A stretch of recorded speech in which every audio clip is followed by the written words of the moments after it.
Mes chers élèves, les abonnés à ma chaîne, Labo des SVT, bienvenue à cette séance consacrée à la correction d'une série des exercices de connaissances sur la séquence du dysfonctionnement du système immunitaire, le cas des allergies et le sida. On vous demande dans ces exercices de choisir les bonnes réponses. Un premier exercice. L'allergie est une hypertension artérielle, une carence alimentaire, une exagération pathologique de la réponse immunitaire, une infection microbienne. La bonne réponse, l'allergie est une exagération pathologique de la réponse immunitaire. Très bien. On passe à l'exercice numéro 2. Parmi les symptômes de l'allergie, on cite l'eczéma et les œdèmes de la peau, la paralysie des membres, la déformation des os, l'asthme et l'inflammation des bronches. Les bonnes réponses. Parmi les symptômes de l'allergie, l'eczéma et les œdèmes de la peau, l'asthme et les inflammations des bronches. On vérifie très bien 4 sur 4. On passe à l'exercice numéro 3. Parmi les agents allergènes, on cite les acariens et les poils des chats, les sels minéraux, les graines de pollen, les drogues et les stupéfiants. Les bonnes réponses.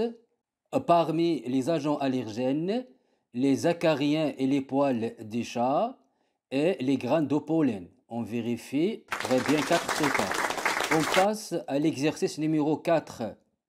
On diagnostique l'agent allergène chez une personne par l'excitation de la peau, l'anesthésie de la peau, le test cutané, le test ELISA.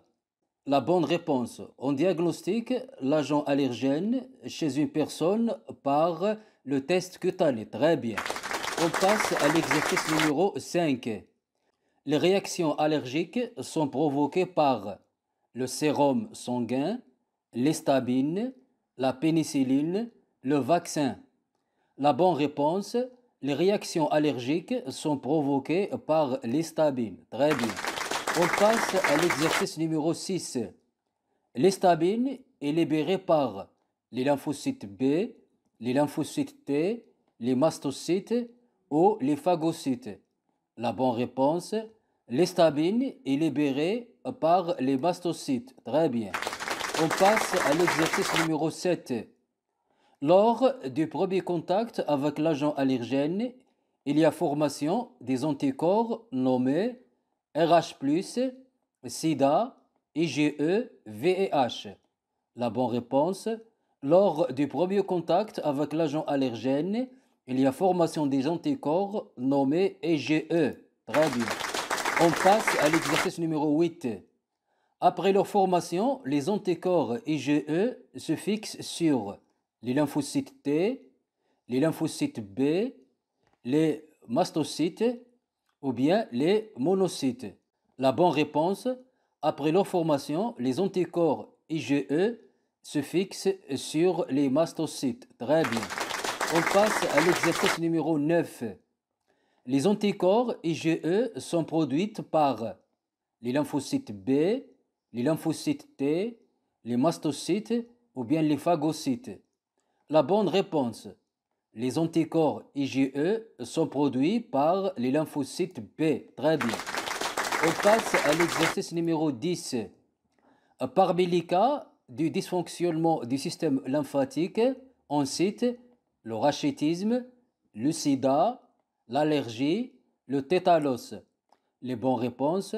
Parmi les cas du dysfonctionnement du système lymphatique, le sida et l'allergie. On vérifie 4 sur 4, très bien. On passe à l'exercice numéro 11. L'abréviation du syndrome immunodéficience acquis est le FIFA, OMS, le SARS, le SIDA. La bonne réponse, l'abréviation du syndrome immunodéficience acquis est le SIDA. Très bien. On passe à l'exercice numéro 12. Le syndrome immunodéficience acquis est causé par le virus de la varicelle, le virus VIH, le virus de la grippe? La bonne réponse. Le syndrome immunodéficience acquis est causé par le virus VIH. Très bien. On passe à l'exercice numéro 13. Le virus de l'immunodéficience humaine attaque et détruit les lymphocytes T4, les lymphocytes T8, les lymphocytes B, les mastocytes. La bonne réponse. Le virus immunodéficience humain attaque et détruit les lymphocytes T4. Très bien. On passe à l'exercice numéro 14. On met en évidence la séropositivité du sida chez quelqu'un par le test cutané, le test ELISA, l'encéphalographie, l'endoscopie intestinale. La bonne réponse. On met en évidence la séropositivité du sida chez quelqu'un par le test ELISA. Très bien. On passe maintenant à l'exercice numéro 15. La contamination avec le virus du sida se fait par le rapport sexuel avec un conjoint porteur du VIH, l'inspiration de l'air contaminé par le VIH, la poignée d'humains avec un malade du sida, échange des seringues et des drogues. Les bonnes réponses. La contamination avec le virus du sida se fait par le rapport sexuel avec un conjoint porteur du VIH et les échanges des seringues des drogues.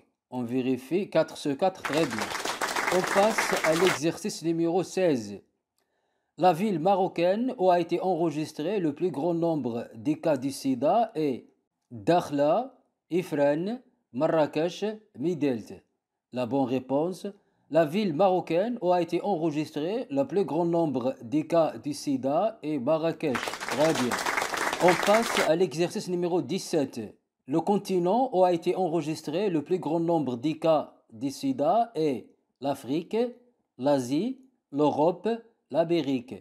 La bonne réponse. Le continent où a été enregistré le plus grand nombre de cas de sida est l'Afrique. Très bien. On passe à l'exercice numéro 18.